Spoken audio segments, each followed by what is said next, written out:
अस्य श्रीदेव्युवाच देवदेव महादेव त्रिकालज्ञानमहेश्वर करुणाकरदेवेश भक्तानुग्रहकारक अष्टोत्तरशतं लक्ष्म्याः स्तोत्रमिच्छामि तत्त्वतः ईश्वर उवाच देवी साधु महाभागे महाभाग्यप्रदायकं सर्वैश्वर्यकरं पुण्यं सर्वपापप्रणाशनं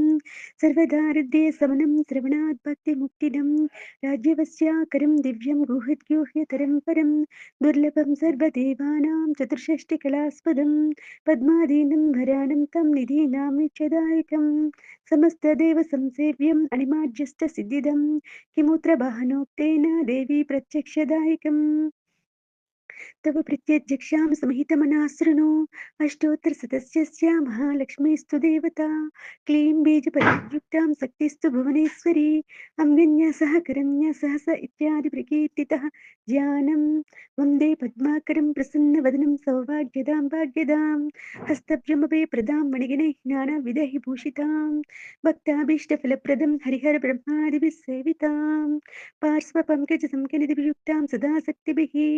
सरसी चनैने सरोजहस्ते धवलातरां सुखगं नमार्यसोभे भगवती हरिवल्लभे मनोज्ञे त्रिभुवनि भूतिकरी प्रसीद माह्यं प्रकृतिं विकृतिं विद्यां सर्वभूतहितप्रदां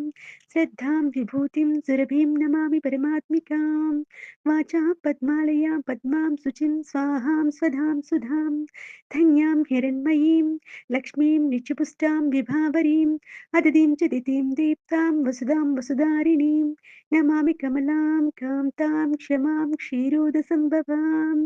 अनुग्रहपरां बुद्धिं अनगां हरिवल्लभाम् अशोकमामृतां दीप्तां लोकशोकविनाशिनीं नमामि धर्मनिलयां करुणां लोकमातरं पद्मप्रियां पद्महस्तां पद्माक्षीं पद्मसुन्दरीं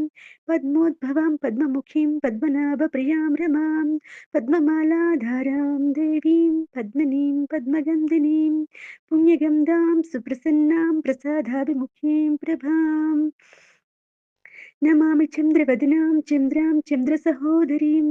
चतुर्भुजां चन्द्ररूपां इन्दुरामिन्दुशीतलाम् आह्लादजननीं पुष्टिं शिवां शिवकरीं सतीं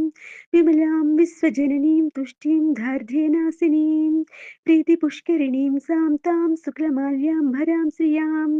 भास्करीं बिल्वनिलयां वरारोहं यशस्विनीं वसुन्धरामुदारां गंहरिणीं हेममालिनीं धनधान्यकरीं सिद्धिं श्रवणसौम्यं शुभाप्रदां कृपवेस्मगतानन्दं वरलक्ष्मीं वसुप्रदां शुभां हिरण्यप्राकारां समुद्रतनयां जयां नमामि मङ्गलां देवीं विष्णुवक्षस्थलस्थितां विष्णुपत्नीं प्रसन्नाक्षीं नारायणसंस्कृतां